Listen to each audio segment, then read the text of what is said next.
is also a first-time storyteller, and she's Tanya Gawthorne. And Tanya was also a reviewer of the Stories from the Heart book, so I'm very grateful that she donated her time to read our book. And sometimes, so I think we met about a year ago, and sometimes I have to ask, and I have to ask, and I have to ask, and say, are you ready yet? Are you ready yet? Are you ready yet? And I was delighted when Tanya said, you know what, I think I'm ready. So it's wonderful that we have Tanya here tonight, and you've got a couple of friends in the audience.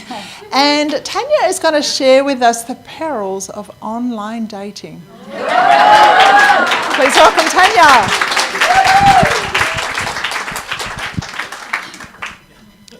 You need help. Real help. Therapy help. You've got a problem and you need therapy to fix it. Crash. Whoa, that was unexpected. It was only the second response I'd had when starting out online dating.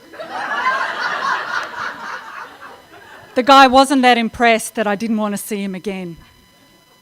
Divorced at 35, I'd had little experience in dating, let alone online dating before that. Now, I like to think of myself as a pretty intelligent woman, so I thought I would just go to the most popular site, fill out the profile, add some photos, and see what happens. Pretty common sense.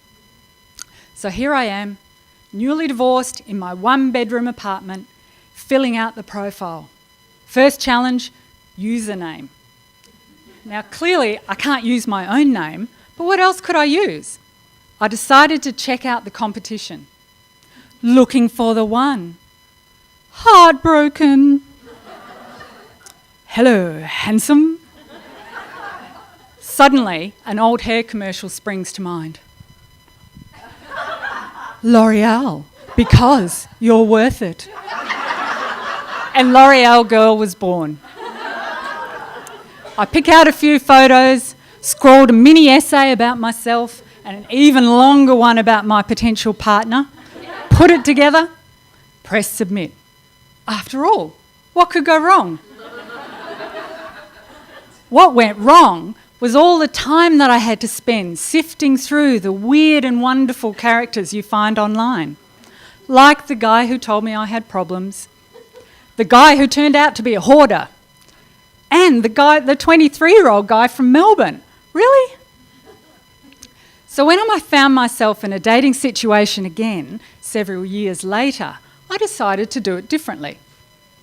This time I'd go for a classier, more upmarket platform.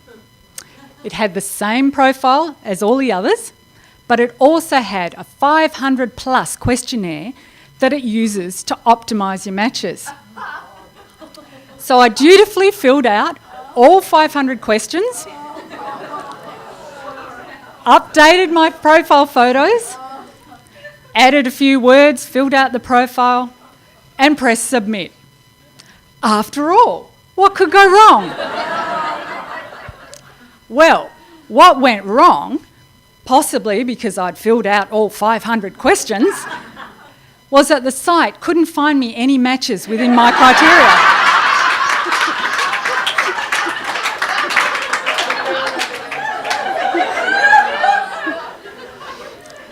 So it just sent me anyone. I had Ghost Man, who contacted me on both platforms and then disappeared, never to be emailed again. And Stalker Man, who contacted me, then dumped me after we'd met because he'd hooked up with an old flame that he wanted to pursue, and then called me a week later to get back with me because she wasn't interested. Neither was I. It was at about this time that I figured there must be a better way. I stumbled across Amy Webb's TED Talk, How I Hacked Online Dating, and decided to use her results as a template for mine. So back I went to create a third profile. First up, photos. Now, research shows that both men and women rate people as more attractive when they're wearing red. And Amy's research shows that the competition tend to show a little skin. My photos, on the other hand, were pretty ordinary. I was exercising, I had no makeup, I was scruffy and dishevelled travelling, or I was really, really small next to some huge famous monument. Clearly, these would not do. I sourced myself a red evening gown, got a professional to do my hair and makeup, and had a few glamour shots taken. Next up, headline. This is a short sentence, 10 to 15 words that goes up next to your profile picture. Amy had done a word cloud analysis of all of the words that her profiles had used. These were things like love, joy, happiness, girl. So I decided I'd stick them all together in the one headline. It sounded a bit silly, but I was going with it. Next up was interests. The challenge with interests is that it's really easy to pick something that somebody's going to detest. So I had to let go of all of my specifics and just use generalities instead. So for movies, for example, instead of saying I like The Notebook, I had to say I like romantic comedies. Activities are another problem. The problem with activities is that people tend to think in generalities. So I had to be really careful not to put off men who might think marathon when I said running, when really I meant slow jogs for 3 kilometres. So out with the running, hiking and lifting weights, and in with the jogging and yoga and walking in nature.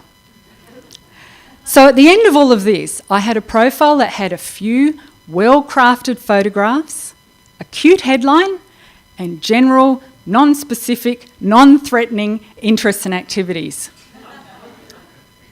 I took a deep breath and pressed submit. After all, what could go wrong?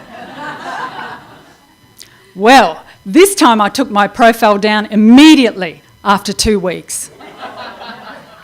Success! I'd finally met someone online who I wanted to get to know better and who turned out to be my current partner, 2 years later and going strong.